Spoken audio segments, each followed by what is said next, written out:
Played that on the radio before. Now, we've all had the dilemma. You're out for a few hours and suddenly you become a bit impatient. You find you are desperate to relieve yourself, and the trouble is there's no loo around. Is it okay to nip behind a hedge where no one else can see you and relieve yourselves? It seems it is not all right if you're a group of councillors in Cambridgeshire. Several members of Fenland District Council were on a 4-hour coach tour of sites that were the subject of planning applications. With no public toilet nearby, a councillor urinated behind a hedge at one of the locations. And then at another site, the same councillor went again and was joined by 2 of his colleagues, and they all relieved themselves behind a wall. All of the councillors I've mentioned so far, men. But it seems that one of their female colleagues complained and put it on the agenda to be discussed at a private meeting of Conservative councillors. Their behaviour has been criticised, particularly since Fenland District Council is discussing the closure of public toilets. Is there anything wrong with going behind the hedge for a pee? Before we find out more about this issue, let's talk to the Mayor of March in Cambridgeshire himself, Councillor Bernard Keane, who... Well, are you with one of the people on the coach, Councillor? I was, yes. And you, not to put too fine a point on it, you left the coach to relieve yourself behind a hedge and on a wall. Exactly. And it was the call of nature? It was. And you would do it again? Yes, we have to. You're going out on these inspections of places that you're coming up for planning applications fairly shortly, and you've got to see them. And quite honestly, you could be up 4 hours out in the sticks and up roads range you've never seen before, and things can get desperate. All right, coming through the towns, no problem, but apart from that, it's difficult. And your rule on urinating in public as the mayor is what, that you can do it anywhere? No, not anywhere, no, but somewhere where it's most not going to inconvenience anybody. Goodness gracious me. Is there an issue about being seen? Would you have to do it somewhere where no one can see? Oh, goodness, yes. No, we don't want to be seen. Oh, dear. What about when, if you... And, of course, I've been in this situation too, so you're not alone here, Councillor, but if you're in a place where you could be seen if somebody walked past at the wrong moment, does that get into dangerous territory? Oh, that's worrying. No, I think one's going to be very careful on that. But this seems to have been a complaint from another councillor. Yes.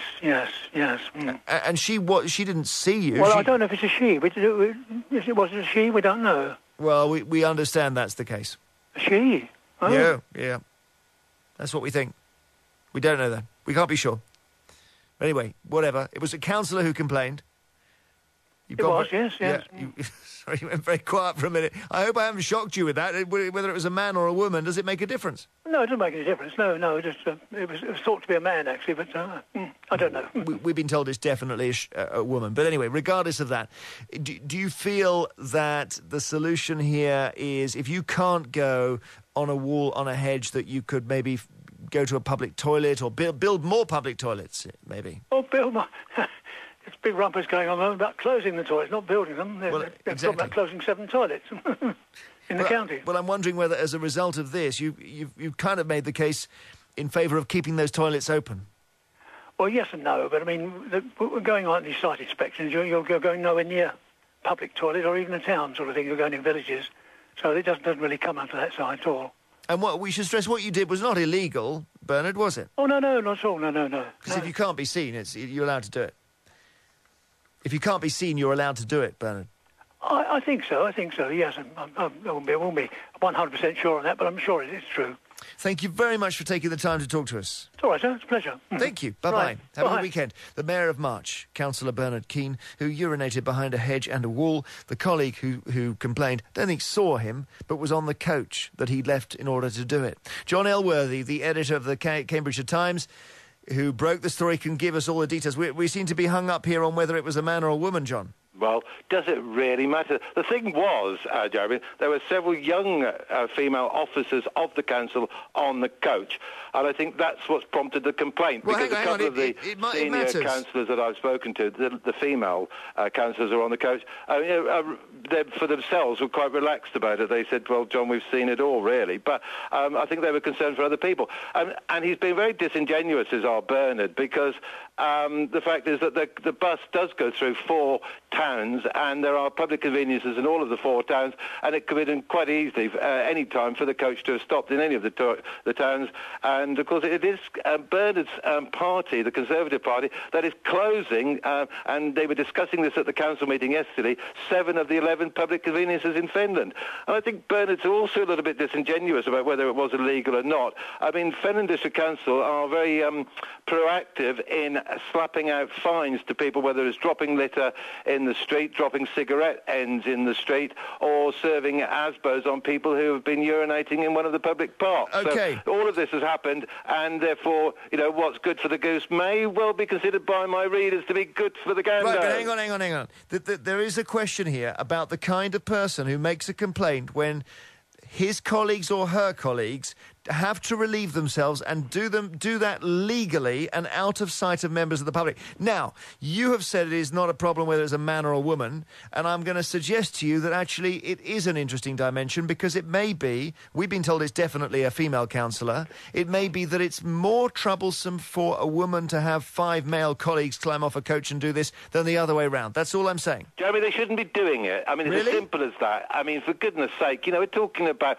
you know, people who are leading the community, people who yesterday voted themselves a generous 14.5% pay rise to uphold the standards and dignity of the offices that they hold. They shouldn't be lurking around hedgerows or hedges and fences and walls in the countryside of Finland doing their business. Okay. Anybody could have spotted them. Hang on a minute. They need to be a little bit more, withdrawn, a little bit more dignified in their actions, and that's what I think why the complaint was made and why we happily and cheerfully reported not an official complaint to the council. I mean, you have to remember, this was a complaint by Conservative councillors against their own John, lot. wait, I've got another guest I want to bring in, Robin Page. Don't go, John. Robin Page, Cambridgeshire farmer and broadcaster. We had the allegation they were lurking. I'm not sure they were lurking. They were relieving themselves, Robin. Is there anything wrong with that? I wouldn't have thought so. I'd get more upset by them giving themselves an increase in their expenses.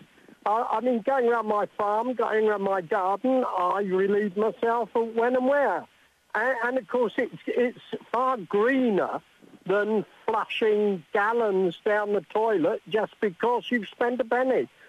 In fact, in Finland, the whole of East Anglia, one of the big issues is that all this idiotic development that's taking place, there won't be enough water for all the development that is going to take place. So the more people who pee outside, then the greener it is and the more environmentally friendly it is. I have no trouble at all going behind a bush, going behind a clump of thistles. Perhaps they want to tax us for peeing in the fields. But then what are they going to do about the foxes and the badgers and the deer that pee in the field? John, come back on that. Right, well, it's ridiculous. I mean, if you came into Fenland this afternoon and decided to relieve yourself against a hedge and a member of Fenland District Council's enforcement team spotted you, you would be given an £80 fine. I asked the press officer of Fenland District Council this morning, why didn't the officers on the bus give the £80 fines to the councillors who were doing the business up against the hedge? It is as simple as that. It's one for all for one. The law has got to be equally applied, and particularly when it comes to councillors, they've got to be one step ahead of the rest, one step above the rest, one step better than the rest if they're going to command the respect and the integrity of their office. And I think they've been let down on this instance. And as I said before, it was a Conservative councillor who complained against a group of Conservative councillors. John Elworthy, match to the press. Thank you very much, editor of the Cambridgeshire Times, who broke the story. Robin Page, Cambridgeshire farmer and broadcaster. Thank you.